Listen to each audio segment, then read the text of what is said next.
Oi, Powers, tudo bem com vocês? Hoje a gente vai falar sobre feedbacks. Essa semana eu passei os feedbacks para minha empresa, procuro fazer isso mensalmente.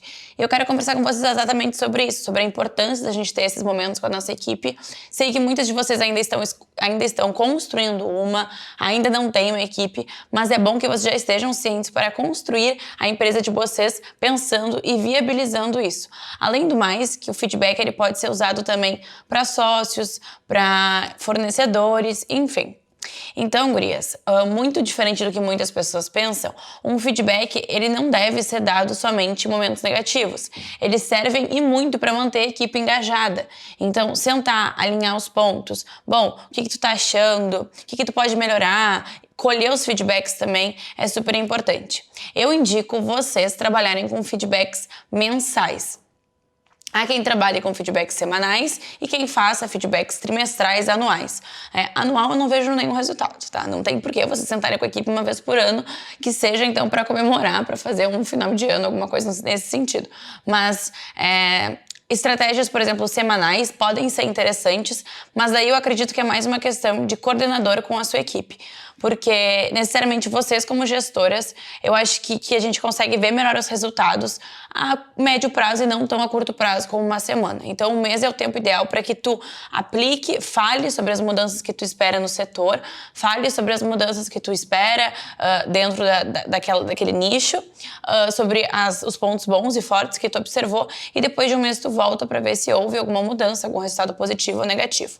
Bom, então eu indico para vocês que trabalhem com feedbacks mensais. Reuniões em relação a sócios, tá? Aí eu acho que tem que ter um encontro semanal para pontuar, para alinhar, principalmente no início, onde a gente precisa muito mais de energia para ver as coisas acontecendo.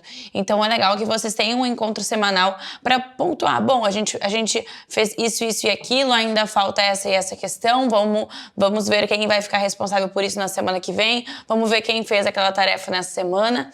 Isso funciona muito bem e pode mostrar para vocês, né, como sócios, onde estão as falhas e onde estão os pontos fortes da empresa de vocês. Então, no momento de feedback, o que eu sugiro para vocês, tá?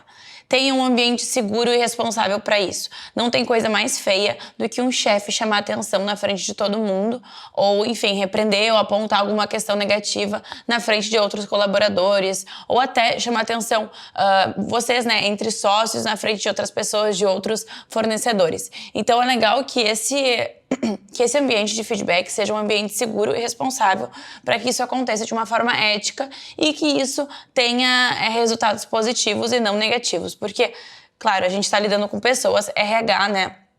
Feedback está dentro disso, dessa questão de RH, recursos humanos. A gente tem que entender que nós estamos lidando com pessoas.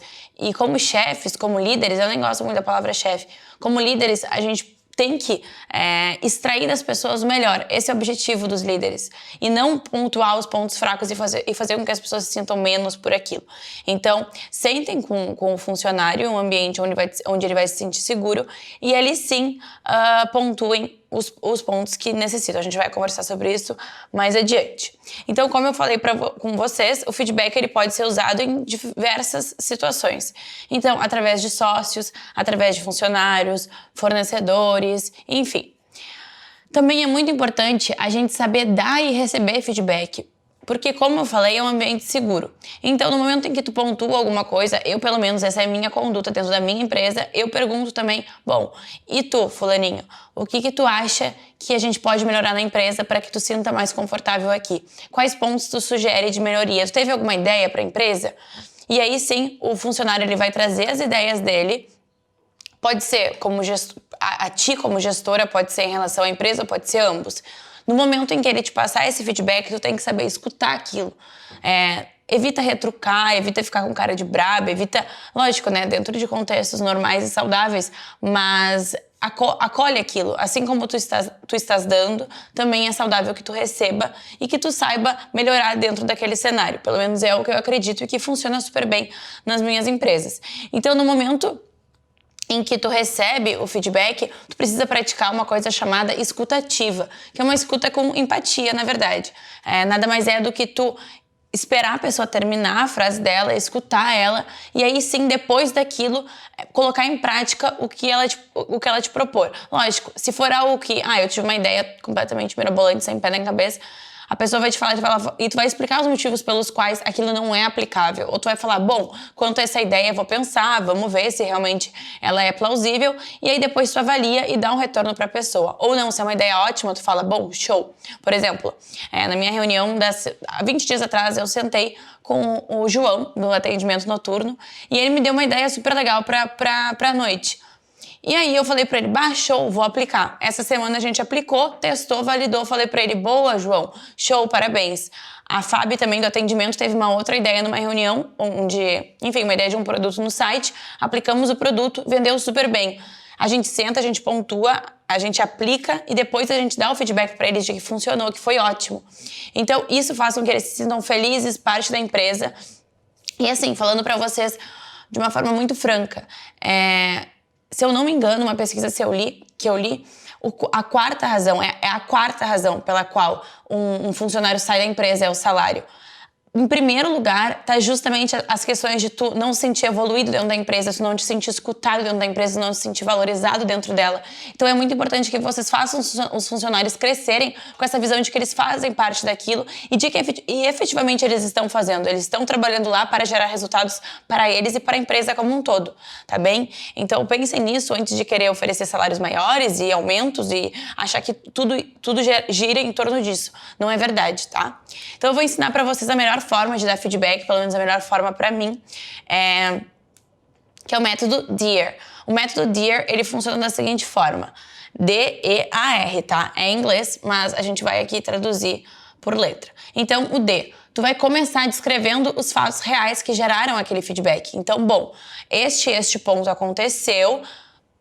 E aí tu vai começar dessa forma. O E, tu vai expressar os sentimentos teus, ou da equipe, ou da empresa em relação aos fatos falados. Então, bom, aconteceu isso, a tua colega se sentiu prejudicada, eu não gostei dessa atitude porque a empresa foi prejudicada nesse sentido.